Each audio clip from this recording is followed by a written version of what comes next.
What's up, y'all? It's your boy, Niner Faithful. How's everybody doing? Hope everyone is having a legendary bye week. Oh, man. What a day, what a day. So we have Javon Kinlaw on the COVID-19 reserve list. We have Trent Williams and Daniel Helm, and there was one other. Who was it? Brandon Ayuk. All on the COVID-19 list again. I mean, brothers have to be going out or something. Like, that's weird to be for Trent Williams and Brandon Ayuk to be on the COVID list twice. You might want to stop what you're doing there, bro. But, yeah, I'm just going to go ahead and spend a couple minutes with y'all and kind of go over my thoughts on the season so far. Obviously, sitting at 4-6, we're not where we want to be, nor where we thought we were going to be. I mean, I assumed that, thought we'd be at least, at worst, 7-3, 8-2.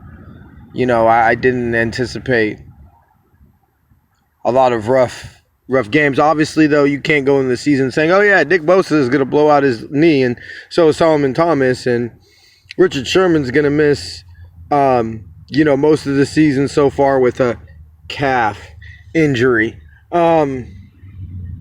So a lot of questions, and I think the most frustrating and disheartening thing is we're having questions that, honestly, we didn't think we were going to have when the season started. I mean, we didn't think that we were going to question whether Jimmy Garoppolo was our quarterback. I mean, before the season, if anybody had said, hey, yeah, nobody's going to really be sure what's going on with Jimmy Garoppolo going forward, I'd have been like, what? Like, get out of here, bro. Jimmy Garoppolo is going to be our quarterback for the next 10 years. And, obviously everybody who listens to the show knows I'm a huge Jimmy fan. And I do believe in number 10. But also at this point, I will also admit, like I've said on the show a few times, I do believe that we can upgrade upgrade at quarterback. I don't think Jimmy Garoppolo's in the, top 5 conversation. I think he's between 10 to 15, which isn't bad. I mean, that's pretty much about half the league that you feel your quarterback's better than. But I was listening to a podcast this week. I can't remember which one, but they discussed how you just can't consistently compete in a division and, win a division when you have the worst quarterback in the division. I think that I put some arguments about whether we have the worst. I'd still like to think that I'd like to believe on the surface without doing too much research into it that I would take Jimmy over Jared Goff. Obviously you would probably take, Kyler over Jimmy Garoppolo and Russell Wilson. I mean, yeah, I could see it, like, obviously, but, I didn't feel that way, going into the season. Even at some points during the season, I didn't feel that way. But now it's kind of clear that, if Russell Wilson hit the free agent market, I definitely would want the Niners to take a look on that. I think there's something to, every year you talk about Russell Wilson being an MVP and then, he kind of fades in the second half of the season. Now, from what I've heard, he looked all right yesterday. Whatever. We don't care. Obviously, Russell Wilson's not coming to the Niners next season. But, I think that looking at some of the positives, we all know the negatives. A lot of the positives, Javon Kinlaw. I think that it was funny because, a few weeks after we picked him up, I had texted Adam and I had sent him the DeForest Buckner rookie stats. And I said, would you accept this from Javon Kinlaw? And he said no. And I said, okay. I said, well, you realize those are DeForest Buckner's rookie stats. And so the point being is, I think because, we saw what DeForest Buckner became, that we kind of, and he was making a lot of plays his rookie year. And you could obviously see that the Niners had something that, he just needed to develop more. But it was definitely, how do I want to say this? It was you saw that there were things there, but it's not like he came on the scene and was a rookie of the year candidate. And so what I think that you have encouraged with Javon Kinlaw is that everybody can see he's getting better. I mean, yeah, he has some games that are better than others. There are some plays that obviously, he looks like a rookie, but I mean, what can you expect? I think that, 10 games into his rookie season, we could, you could say, hey, the shock of the NFL is a little bit over, but, I think it was clearly an adjustment period. He was used to playing in college football. He said so as much as look, I was used to bullying people. I was bigger and stronger than everybody else. And you get to the NFL and guess what? Everybody's the biggest and strongest. And you got grown men. I mean, you have real grown men who have been doing this since you've been in diapers, maybe. No, maybe not. Okay, obviously not that long. But, you have grown men that have been doing this for a while. You don't bully people like that. And so he still does, he'll get some plays, where you'll see him and you'll be like, damn, that's a big, strong dude. But that's not how you're going to win. And he has talked about, needing to develop a second move, hand placement, things of that nature, just technique issues. And I think that's what the Niners us faithful should be very, very happy about, is that technique issues can get fixed. You can work hard, you can practice, do some training in the offseason, things of that nature to improve on that. It's not a talent issue. It's not a mentality issue. If anything else, I love his mentality. He refuses to give himself credit for anything. And that's definitely the mentality that you want. So everything is a check mark for me with Javon Kinlaw. Obviously, statistically, he's not, lighting up the stat sheet, but, that's okay. And you know what? I want to get out and say, I don't ever expect Javon Kinlaw to be a 15-sack-a-year guy. And I don't think neither did the Niners did. I mean, obviously, they would hope so. You would like for him to be a 15-sack guy, obviously, but, I think it's very... a lot of that gets, I don't want to say overblown, but you have to understand that's hard for a D tackle to do, inside defensive lineman to do. And so I don't think that anybody should ever expect, Javon Kinlaw is going to lead the team in sacks. That's Nick Bosa. And when the team made this pick, they didn't think that they were going to have to rely on Javon Kinlaw as much as they did. It was pretty clear that they're going to say, hey, look, our big bad, our damn dude, as Eric Davis would say, is Nick Bosa and D Ford. That's who the Niners expected to be our big sack, big presence coming off the edge. And as far as the pass rush is concerned, it was D Ford and Nick Bosa. And, you assume that Eric Armstead playing inside a lot would obviously, he would be more productive than he is. And I think it's very clear, that Nick Bosa or Eric Armstead is not, he needs talent around him. And that's okay. I think that a lot of people look at the contract size and that's a lot of money he's getting paid like a number one D tackle on the team. But I think that was just the way the market was, because if the Niners didn't give him that money, somebody was. And so the Niners looked at it, and I think they were pretty confident in the fact that they weren't going to sign DeForest Buckner. And so even before, that was known, I think they looked at it and said, look, we can't lose Eric Armstead and DeForest Buckner. So a lot of people are always going to look at it as, they chose Eric Armstead over DeForest Buckner. Hell no, they didn't. Because obviously, I bet you if you put a gun into John Lynch, Kyle Shanahan, Mark Mayhew, Adam Peters, all their head, and you put a gun to their head, and they said, of course we'd rather have DeForest Buckner than Eric Armstead. And I mean, that's not necessarily a knock on Eric Armstead. He's a good player, but he's not DeForest Buckner. I mean, I remember even when they came out, after watching Eric Armstead's second year and DeForest Buckner's rookie year, I remember saying, look, the Niners are only going to, I believe only one of these players is going to end up being a superstar. And my money was always on DeForest Buckner. And, of course, as we know, it's right. I think the Niners were put in a difficult position with Eric Armstead. His best year came off in a contract year. Obviously we know that happens a lot, but what were you going to do? Sometimes it's not necessarily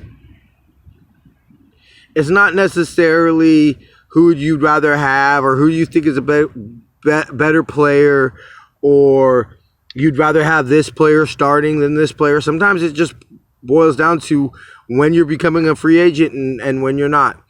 Unfortunately, I guess for the Niners, if DeForest Buckner was drafted in 2017, I think he's still a Niner. Obviously, he would be because he'd be on his fourth year now. 16, 17, 18, 19, 20. Sorry, 17, 18, 19, 20. Yeah, he'd be on his fourth season. Sorry, I had to do some quick math. He'd be on his fourth season, so he'd still have one more deal, and maybe we might trade him this offseason. But I think that unfortunately, DeForest Buckner just became a free agent, or at least was on his fifth-year option two seasons too early. I think that even if with the cap restrictions, I think it would have made it more difficult for to extend him this offseason as well. But even if we could have stretched it into 2022 offseason, I believe DeForest Buckner would be a Niner. But unfortunately, it's just Eric Armstead and DeForest Buckner became free agents in the same year. And unfortunately, it just, it came down to that. And that was very tragic. So, moving on from that, because obviously, Eric Armstead is a big thing. More of the positives, Fred Warner. I mean, what can we say about Fred Warner that hasn't been said? LB1, best linebacker in the league. I've heard some people trending him that he might be better than Patrick Willis. That will slow your roll, people. Let's not forget, Patrick Willis led the team in tackles every year until pretty much Navarro Bowman came. And he was our alpha dog on the defense. I mean, I know Justin Smith ran the D-line, and Justin Smith was a huge influence in the locker room, but that was Patrick Willis's defense. Let's not get it twisted. I want to slow our roll on, him being better than Patrick Willis. Obviously, we know as far as talent, the best talented linebacker the Niners have had is Navarro Bowman. And I don't think that Fred Warner is on Navarro Bowman's level yet. But I could see him being more of a Navarro Bowman type than a Patrick Willis type. Patrick Willis was just a special man. They just don't make him like Patrick Willis anymore. But definitely clear heart and soul of the defense. His contract will be negotiated and he will sign an extension, although, obviously we can keep it one more year. But after the third year, rookies or players on their rookie deals are allowed to renegotiate their contracts for an extension. And I think it's very clear that we want Fred Warner. You could obviously say, oh, what cost? Yeah, but I think that although I know that John Lynch and Kyle Shanahan loved DeForest Buckner, they weren't one of his draft picks. Fred Warner is drafted by them. And if we do not extend Fred Warner, I have questions on whether this is even the right front office, because you just cannot let Fred Warner walk away and maintain continuity and the attackness that we have of our defense. I was trying to think of the right word. I couldn't think of it. But our defense, it plays at a certain level, and Fred Warner is the catalyst to that. Obviously, Nick Bosa has a lot to do with it too, but, I mean, if you're not playing up to snuff, you have Fred Warner to answer to. And, it's not going to be a pretty conversation. Going into a little bit of our free agency talk. Obviously, we know pretty much the whole secondary is up as far as free agents are concerned. I personally, the only players I assume that we will bring back is, Emmanuel Mosley will be back. If not, I see the Niners placing a second-round tender on him. And if somebody wants to give up a second-round pick for Emmanuel Mosley, I tip my cap and I say, okay, thank you, Emmanuel. Love to have you, but if somebody's willing to give us a second-round pick for you, yeah, we're making that. We're taking that deal all day, every day. I feel that we can draft a corner to replace Emmanuel Mosley. Richard Sherman, I'm okay with the Niners bringing him back at the right price, but I do not want the Niners to go in to next offseason saying Richard Sherman's a starting corner and we're just going to rely on him for 16-plus games. I'm sorry. I just don't anticipate Richard Sherman playing 16 games next year. Plus, 16-plus if we happen to make the playoffs, which I believe that we will. I just don't. I'm sorry. I don't want Richard Sherman back as corner next year at what he's probably going to ask, especially coming off the injury that he did. I'd rather roll with Jason Verrett, Emmanuel Mosley, maybe a corner or two that we draft or bring in via free agency or unrestricted or undrafted free agency. And, you go forward. And obviously that's going to do some damage to the locker room. But, hey, it's a business. I watched, I know this is going to trip some people out, but I watched The Godfather for the first time ever last night. I had obviously seen some of the most famous clips from it. But, yeah, so to take from Michael Corleone, it's not personal, Sonny. Strictly business. But, so... Jason Verrett, Emmanuel Mosley, and K'Waun Williams are pretty much who I bring back. Unfortunately, I think K'Waun might price himself out. I don't think Jason Verrett's going to price himself out because I think teams are going to be scared off with the injury history. And Jason Verrett talked about how he really appreciated the Niners and last season, when he was clearly not back yet, putting him on IR and allowing him to get the full year to get healthy and get his body back right. He spoke a lot about how he appreciated the Niners doing that. He's from the Bay Area, Fairfield, so up there in the North Bay. But I don't know if he grew up a Niner fan, but I think that being back home, the loyalty I don't want to say loyalty, but the belief in Jason Verrett that the Niners showed, both signing to his first contract and then bringing him back, I think showed a lot. And I think that's going to weigh in on Jason Verrett. Now, if some team blows him away with a 4-year, $40 million contract, a top 5 corner contract. I don't know what the top 5 corner would be, but if they blow him away with a 4-year where he's going to be making top, corner in the league money, then I don't think the Niners can afford that. And I think he takes that, and you're not necessarily mad at it, especially a man like him with his injuries. Yeah, bro, you're going to want to take that contract. You're going to want to get as much money as possible because it could end at any point for Jason Verrett. I think if he has another major injury, it's probably going to call it a career for him. So I think that, K'Waun Williams, love to have K'Waun. I think when he's in this system, maybe in other systems he might not do as well, but in this